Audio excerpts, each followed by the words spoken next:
আসসালামু আলাইকুম ওরহমতুল্লাহি ওয়াবারাকাতুহু। প্রিয় বন্ধুরা, আজ চলুন একটি চমৎকার গল্প শেয়ার করি আপনাদের সাথে। একদিন এক মহিলা তার বাড়ি থেকে বেরিয়ে দেখল উঠানের সামনে তিনজন বৃদ্ধ ব্যক্তি বসে আছেন। তিনি তাদের কাউকেই চিনতে পারলেন না। তাই বললেন, আমি আপনাদের কাউকেই চিনতে পারলাম না, কিন্তু আপনারা হয়তো ক্ষুধার্ত। আপনারা ভেতরে আসুন, আমি আপনাদের খাওয়ার ব্যবস্থা করছি।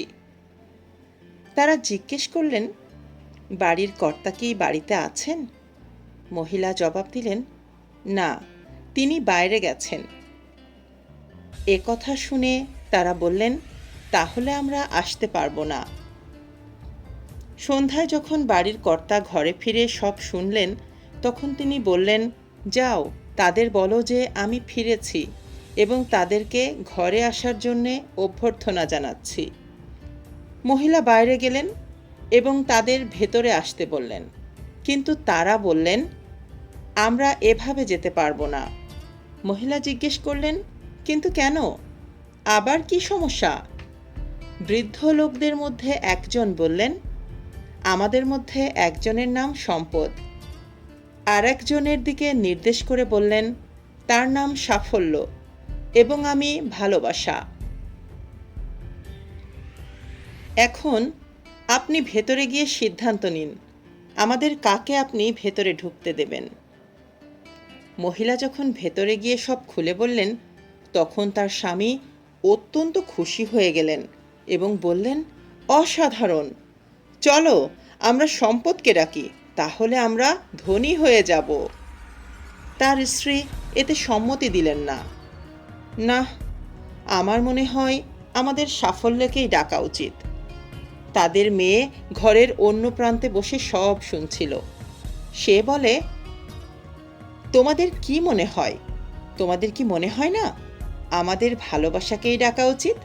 তাহলে আমাদের ঘর ভালোবাসায় পূর্ণ হয়ে উঠবে।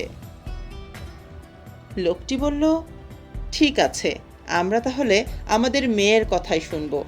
তুমি বাইরে যাও এবং ভালোবাসাকেই আমাদের অতিথি হিসেবে ডেকে নিয়ে আসো। মহিলাটি বাইরে গেলেন এবং বললেন, আপনাদের মধ্যে ভালোবাসা কার নাম?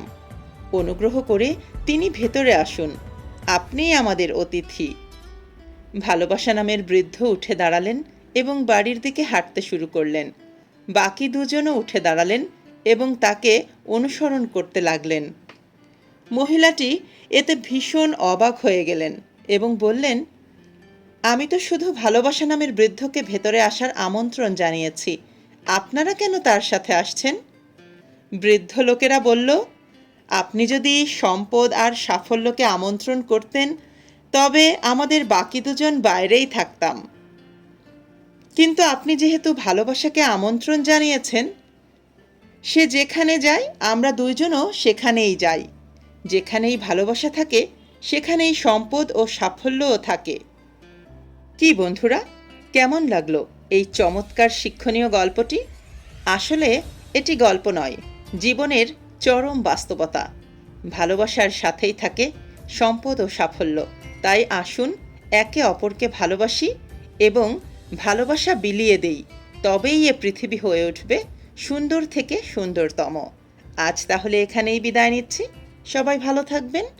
আল্লাহ হাফেজ।